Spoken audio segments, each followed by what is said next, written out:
ఇక ఏంటి బావ గెటపులతో మార్చేస్తాను, తీర్చేస్తాను, ఇంటికి యజమాని అయిపోతానన్నావు. ఇప్పుడేమైంది? నేను అప్పుడే చెప్పాను కదా! నువ్వు పొరపాటుగా విన్నావంటే, విన్నావా? గెటపులతో మార్చేదైతే నేనెన్నడో మార్చేద్దును అని చెప్పేసి చాముండి అవమానించి వెళ్ళిపోతూ ఉంటుంది. చిటికేసి రవిబాబు పిలిచి ఇలా అంటాడు, చూడు చాముండి, నేను గెటపులతోనే కాదు ఇంకా ఏదో సెటప్‌తోనైనా పడేస్తాను. నాకు సిగ్గు లేదన్నావు కదా! నిజంగానే నాకు సిగ్గు లేదు. నాలాంటోడికి కొట్టినా, ఊచినా, చెప్పుతో కొట్టినా, ఏదేం చేసినా కానీ నేను అనుకున్నది సాధిస్తా. నాలాంటి ఎదవలే అంతా అని చెప్పేసి వెళ్ళిపోతాడు. నువ్వు ఎదవే అనగానే నిజంగానే ఎదవయ్యావు. ఈ విషయంలో నువ్వు ఎప్పటికీ ఎదవే అని చెప్పేసి చాముండి అనుకుంటూ ఉంటుంది. ఈలోపే ఇక సింధూరం చేసుకునే కౌశిక్ అయితే అక్కడికి వస్తాడు. ఒక్కసారిగా వచ్చి కారు ఆపుతాడు చెంచలమ్మ ఇంటి ముందు. ఇక బసవ తన మనిషి అటు చూస్తూ ఉంటారు. కౌశిక్ స్టైల్‌గా కారులో నుంచి దిగుతారు. ఎవరై ఉంటారు బాబాయ్ అని చెప్పేసి చక్రం చంటి ఇద్దరు చూస్తూ ఉంటారు. హలో మ్యాన్స్ ఓపెన్ చేయండి అని చెప్పగానే గేట్లు ఓపెన్ చేస్తారు. ఓపెన్ చేయగానే లగేజ్ తీసుకురండి. వావ్! చెంచలమ్మ లాగే చెంచలమ్మ ఇల్లు కూడా చాలా ప్రశాంతంగా ఉంది.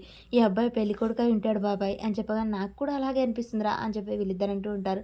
వెళ్ళి లగేజ్ తీసుకురండి అని చెప్పగానే బసవ ఇంకా తన మనిషి ఇద్దరు కలిసి లగేజ్ తీసుకొని వస్తారు. అలా లోపలికైతే వెళ్తూ ఉంటాడు. చంటి ఇంకా అలాగే నోరెళ్ళబెట్టి చూస్తాడు. ఎంత బాగున్నాడో రా బాబాయ్ లోనికి వెళ్దాం అని చెప్తూ వెళ్తాడు.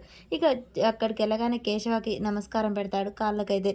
రా బాబు రా కూర్చో, ఇంతసేపు కారులో కూర్చొని వస్తా, కాసేపు నిలబడదాం, ఎందుకంటే కూర్చుంటే ఎప్పుడు బుద్ధి మందగిస్తుంది, ఒళ్ళు కూడా మందగిస్తుంది అని చెప్పగానే చాముండి వాళ్ళ నాన్న రేణుక భవతి అందరూ బయటికి వస్తారు. అలా రాగానే ఇక చూడండి ఈ బాబు పేరు కౌశిక్, మన సింధూరం చేసుకోవడానికి వచ్చిన అబ్బాయి అని చెప్పగానే అందరికీ నమస్కారం పెడుతూ ఉంటాడు కౌశిక్. ఇక కౌశిక్ని చూసగానే అందరూ మొఖాలు తిప్పుకుంటూ అన్నట్టు చూస్తూ నమస్కారం బాబు అని చెప్పేసి నమస్కారం పెడుతూ ఉంటారు. వీళ్ళంతా నా కుటుంబ సభ్యుల పేరు సభ్యులు బాబు అని చెప్పి పరిచయం చేస్తున్నాను.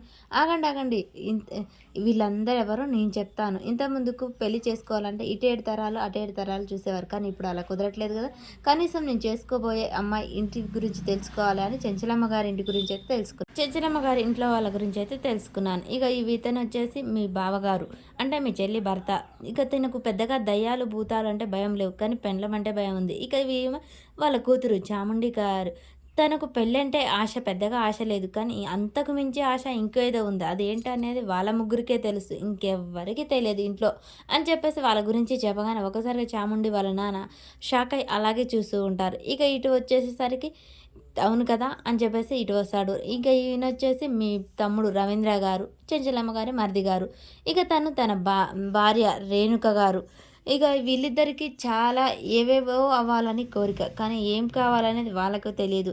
ఇక ఇతను వచ్చేసి వాళ్ళ ముద్దుల కొడుకు రవిబాబు, ఎంతో తెలివి కలవాడు, అందగాడు అని వీళ్ళ ఫీలింగ్. ఇక అసలేం ఫీలింగ్ అనేది వాళ్ళకే తెలుసుండాలి అని చెప్పేసి వాళ్ళ గురించి వీళ్ళ గురించి అలా చెప్తూ ఉంటే కేశవ్ అలా వింటూ ఉంటాడు.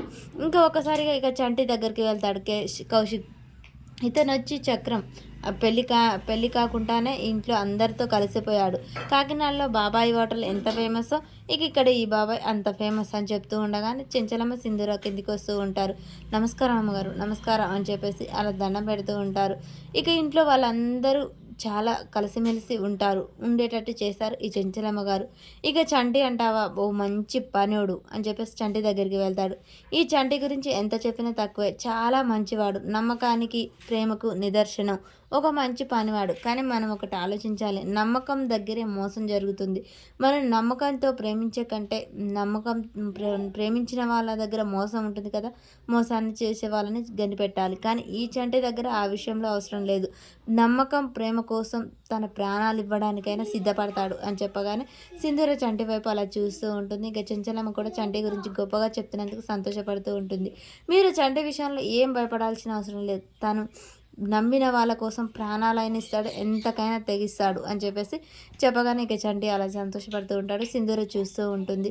ఇంట్లో వాళ్ళ గురించి బాగా తెలుసుకున్నావు బాబు అనగానే, నేను తెలుసుకోబోయే అమ్మాయి గురించి ఇక ఆ మాత్రం తెలుసుకోవాలి కదా, అది నా బాధ్యత కదా అని చెప్పేసి కౌశిక్ అయితే ఇంట్లో అందరికీ ఇక అలా నచ్చేస్తూ ఉంటాడు.